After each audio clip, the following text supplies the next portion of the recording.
This video is sponsored in part by Surge Supply.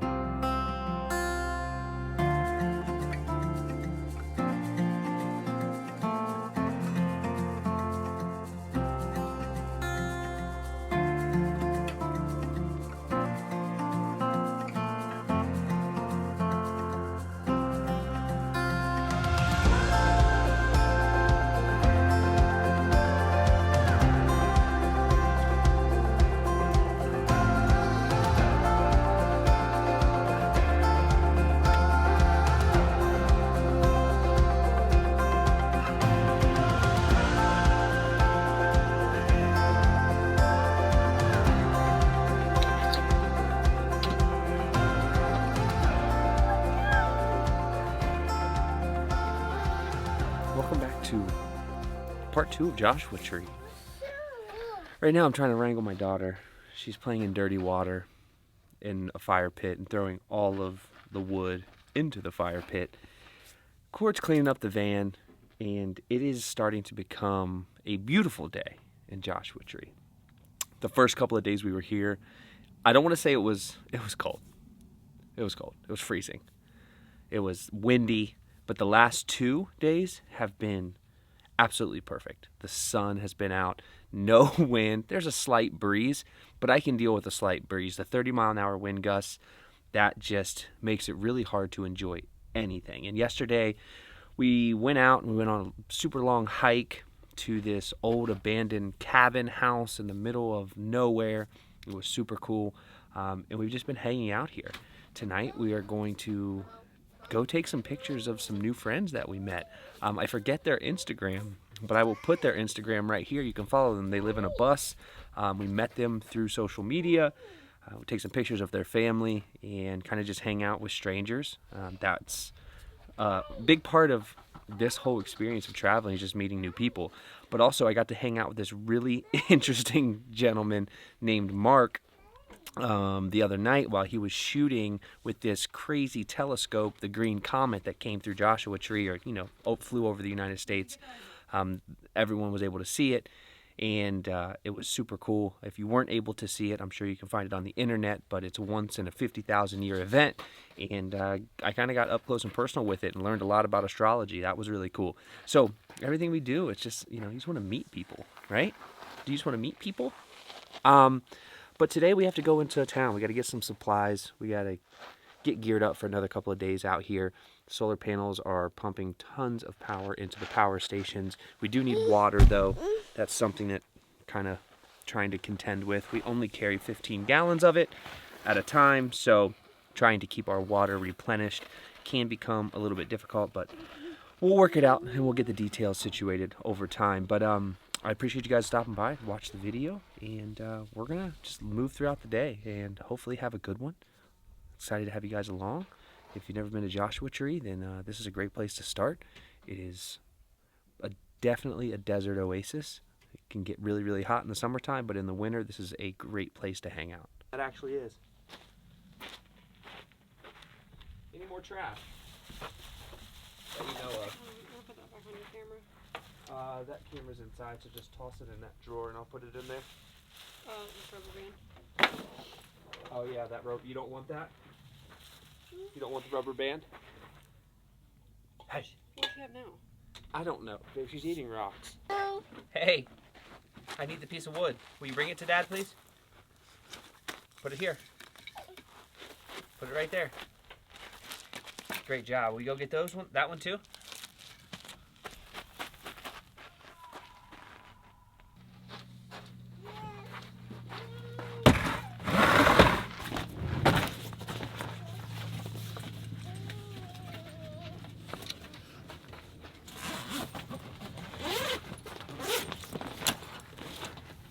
Nope, you gotta keep that there, babe. It's not a toy. Baby, you can't chew on rocks. It's gonna hurt your teeth. Let me see. Yeah, I bet. Yeah. Drink water. Alright, spit the water out. Spit it out.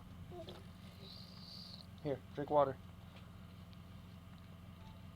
Spit it out. There. Now don't spit it out this time. Come here. I can hear her chewing on it. I know. Let me see. Open up. Come here. I got it.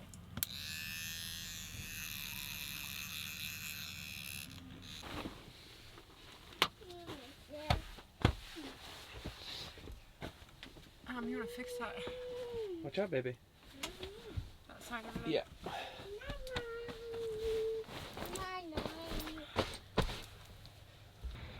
I'm going to take your silence as a yes. I'm going to take your silence as a yes. You ready to get dressed? Come on, get down, take your shoes off. Are you wearing this? Patagonia jacket? No, I'll put that away. You want to hand it to me? I'll throw it in my bag. You want to put this away too? It was away. No, it wasn't. Up there's away. Can I put it in the backpack here? I literally just organize all of that. That's fine. That's an important piece of the puzzle. You literally haven't touched that thing. Well, that doesn't mean it's not an important piece of the puzzle. Maybe this jacket smells so bad. You smell like campfire?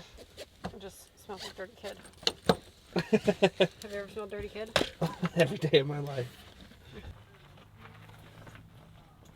I'll come in and help you with the car seat once I get it wrapped up.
So one of the things we are always kind of messing with is how much water do we need versus how much we consume, and trying to manage that. So whenever we're out and we run any errands, we try to just fill up our 5-gallon water jugs.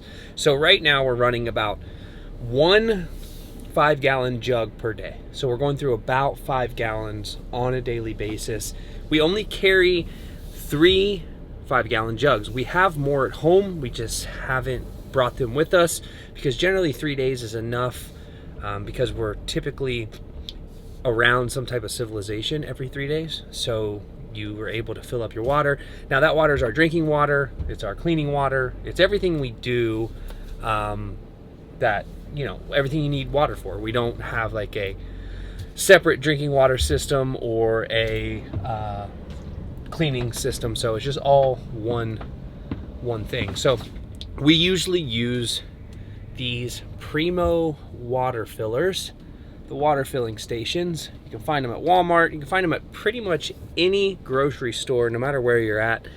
And that's how we do our water. So I'm gonna go right now. Court is just now finishing up with the grocery shopping. She's gonna come and load everything up. There she is. And I'm gonna get our water system and get our water filled. How's your donut, baby? Was that good stuff?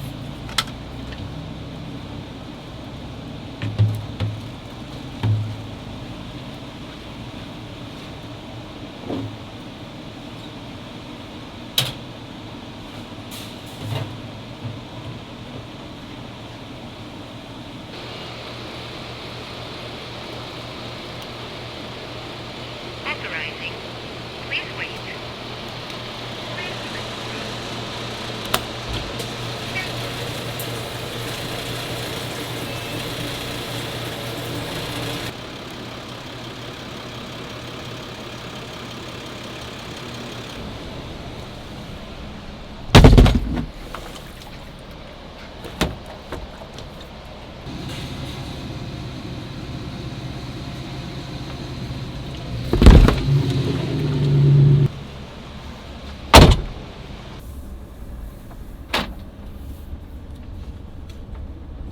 Name a better fast food burger than a Whopper. Besides In-N-Out. Besides In-N-Out. Yes, go. Yeah. I'm waiting. Where are you going?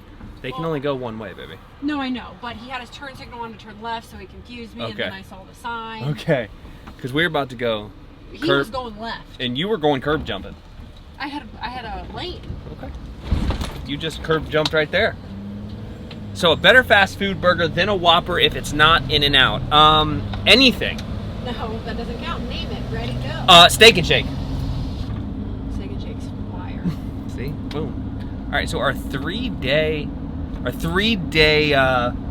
resupply. Our 3-day resupply is completed, and that's typically how it goes. So we throw Remy in the basket, I guess we'll call it a basket, the seat of the shopping cart, and we split ways. Somebody takes the cart. It was Court this time with Remy. Somebody's like just dodging and ducking through the store to get everything that we need. While she's putting everything away, I'm getting water, and then by the time I'm done getting water, things are usually put away. Remy is screaming, and that's generally how this works. That's how we have figured out our resupply system. So we are resupplied now, and it is almost nap time for Remy. She might fall asleep on the way back, so you're gonna have to get after it. I'm already getting after it. All right, good. No tickets though, because do I need to say it? I have my license. You have your temporary driver's license because you let yours expire. So you can only drive with a 21 and over licensed driver. So that's a little fun fact for you. You think everything's fine and our life is great. Well, she doesn't have a driver's license. So we're going to get back to the campground before Remy completely melts down, and then figure out what we're going to do the rest of the day after we have a chance to get our lives situated, because today kind of got away from us and I still haven't even brushed my teeth.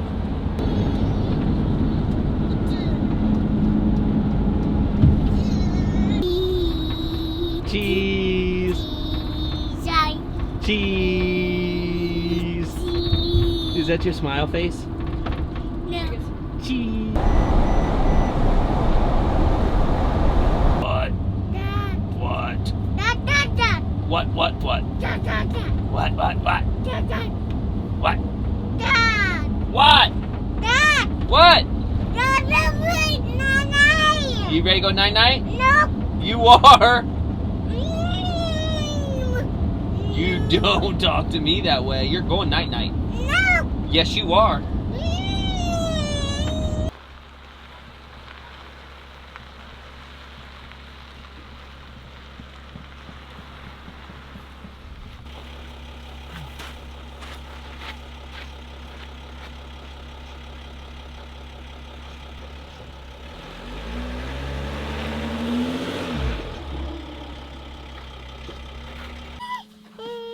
Okay, I'm coming. You ready? Okay. Well, those your Sakis? I'm starved. Get down. Oh! Have some good dip.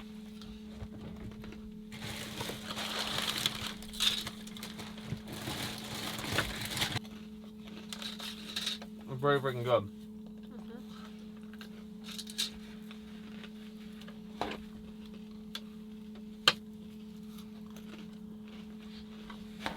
I'm just starved. Everything tastes good. Hold on there. Here you go. Yes, babe, please. Oh, hold on. Let me get it. That's what I was worried about.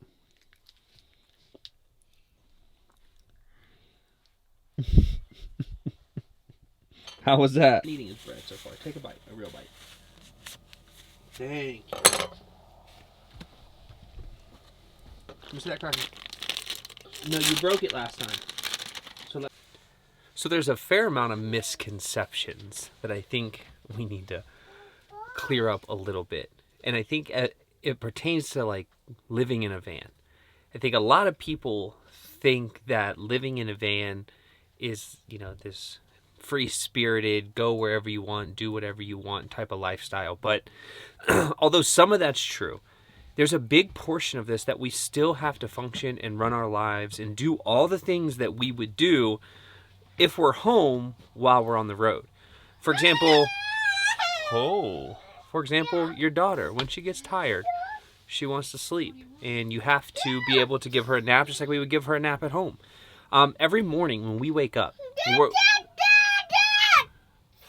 what do you want?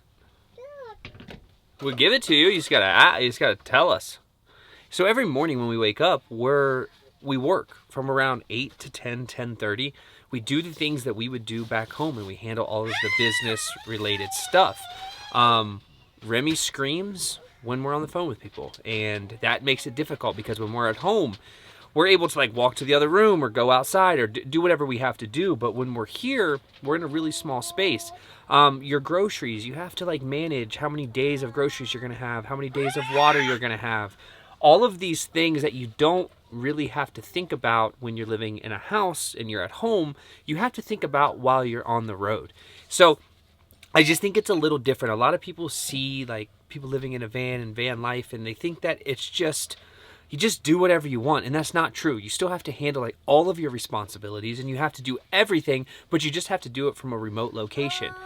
And for the van, for us, it's better than living in a truck or a Jeep or whatever, because if you're in a Jeep or you're in a truck, you have to travel every day. You almost always have to be moving to get to a new spot. Hey, Remy! Enough! You have to be able to get to a new spot, and she's going to start again. But you have to be able to get to a new spot.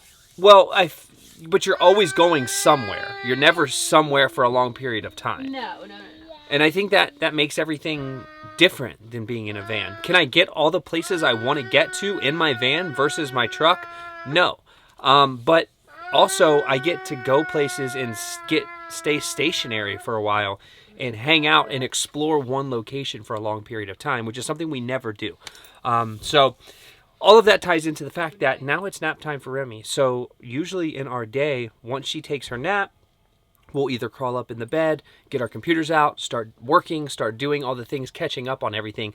Usually our day here when we're out west, it's around 2 o'clock. When she wakes up from her nap, it's 5 o'clock on the East Coast, or whatever the time difference is depending on the time of year. But we're able to like cut off around 2 o'clock, and then we can go do whatever we want from 2 until tomorrow morning. So that's kind of how we structure our day and manage it. And I think it's important for people to understand how that actually works, because it's just not all, you just don't hang out and do whatever you want all the time. Like, you still have to work and earn an income and be able to live this way. So we're going to give Remy a nap. We're going to get some work done, and we'll pick up with you guys after we wake up.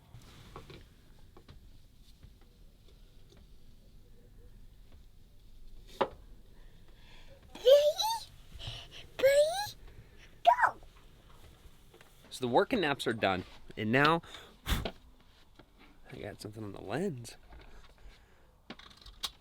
All right, so now we're going to go check out Old Dale Road. If you guys remember anything from Old Dale Road last year, if you were around last year, we took the Subaru Outback Wilderness over Old Dale Road. It conquered it without any issues. It was literally like driving on blacktop. Are you serious? Stop lying. No, it was a little bit more difficult than that, but we're not going to go, my wife will not let me take the van until we get the 6-inch lift put in. And then once that, what? I never agreed to that. Why do you always do that? 3.5 inch. I still never agreed to that. We're just going to do it. We're clear, never agreed to it. That's a forgiveness, not a, no, you don't ask. You just do. And then you can't take it off, so it is what it is. And you already paid for it. But we're going to go there. We have a shoot tomorrow with the hopefully newfound friends in the bus, and we want to get the perfect spot for them to take, because I mean they have a school bus, a literal school bus, so we're going to try to find a place to put the school bus and to get the pictures. So we're going to go do some scouting, and I want to get some shots of the interior of this, make some real stuff, just have some fun. We're going to come back and cook chicken fried rice tonight, babe. I don't know, it's going to be something. Yum, so I'll probably just eat a salad and steak. Are you serious? Yeah. Then why? Okay, well, then it's just steak and salad. I mean, you can make chicken fried rice. I'm not going to make it and not eat it and just eat it by myself. I mean, I might have a bite. I just wanted to like put my steak in it, like as a Japanese steakhouse. She wanted. I could have done that on the scuttle. I know, but we didn't get yum yum. So we're gonna go and just hang out and try to find the perfect spot to do this. We're gonna bring you guys along and show you kind of what goes into when we're trying to come up with a perfect idea and a concept for something. This is how it starts.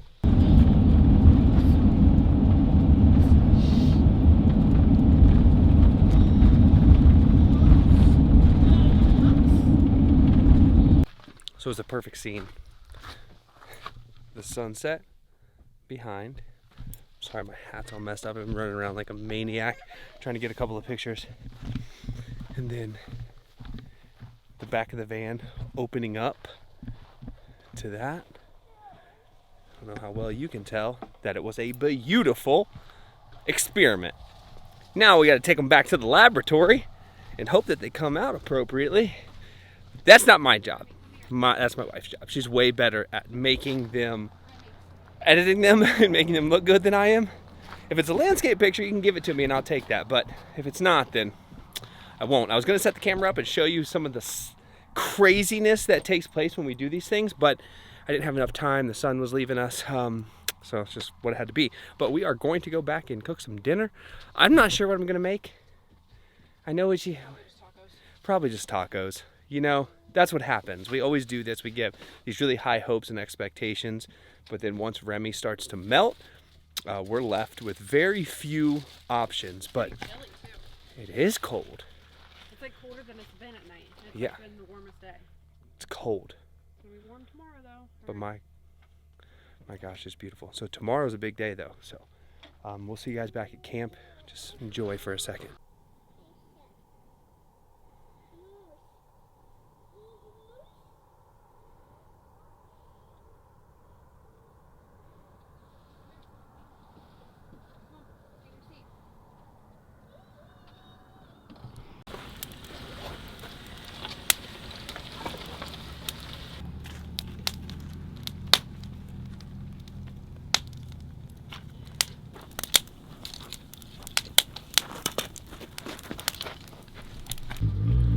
So something Remy and I do every single time we are at camp, when we start a fire, her and I always start the fire. That's probably like my favorite thing to do at camp, because you ask her if like, hey Rem, you want to start a fire? She goes and grabs everything you need. She knows exactly what to do. She's not even two. Yeah, you started that fire. You helped Dad start that fire. She blows on it when it starts going out. It's crazy what you can teach kids, and she loves doing it. I don't know if that's a good thing or a bad thing, but I'm hoping it's a positive thing that she'll know how to make a fire at a very young age. But yeah, I think steaks. I want to make steaks, babe. Really? Do you want tacos? I mean, I'm like, yes, I wanted tacos to begin with. Okay, all right. So we'll make steaks tomorrow. That's fine. I'm cool with that. I thought you wanted steaks, but you didn't want to do. No, steaks don't even sound good. Really? Yeah. What? Yeah. Okay. All right. So then, this dog. There's a rabid, little tiny dog that barks at everything. What's behind you? Look at him. Bro, you see the mouse? Oh. Bro, he just almost jumped on your shoulder. The camera had to have caught him. Mouse! Look, right there, right there. See him? You see the mouse? You see him? Choo choo. That's not what sounded mouse. Okay. So we're gonna make some tacos, hang out by a campfire, and enjoy Look, he's our enjoying the evening. It has been a campfire. fantastic day. There is. He should be right here somewhere. I'm gonna give the camera to Courtney. Hold on. Go ahead. You're gonna have to try to focus it though. Where is it? Mouse. Is there a mouse? I'm gonna move away from there so Daddy doesn't get. Oh! Oh! You see him? There he is. Did you see the mouse? Go! You could get warmed by the fire, huh? You see him? All right, I've safely moved Yes. away from the mouse. Look at him. Look at the little guy. And He just pooped. You're gonna have to get on out of here with your poopy behind. All right, so we're gonna make some tacos and enjoy our night by the campfire. I hope you enjoyed Joshua Day Joshua Tree Day 2. We appreciate you coming for along. If you have not already, and I always forget to mention this, we would love for you to sign up for our blog. We're not going to blow you up with emails, but it's a different way for us to connect with you and to be able to give a more verbal and well thought description of our experience for all the places that we've gone along, as well as tips and tricks for each place that we visit, because a lot of times, like Joshua Tree, if you've never been here, there's a lot of things that you don't know, and we didn't know, but we had to figure out not the hard way, we just had to kind of figure out as we went, and it'll help you guys along. Just be a cool way to connect and have more of a direct connection with everybody. So we appreciate you for watching. We appreciate you for coming along. Subscribe if you haven't. Like the video, share it with somebody, and we will see you guys on the next one.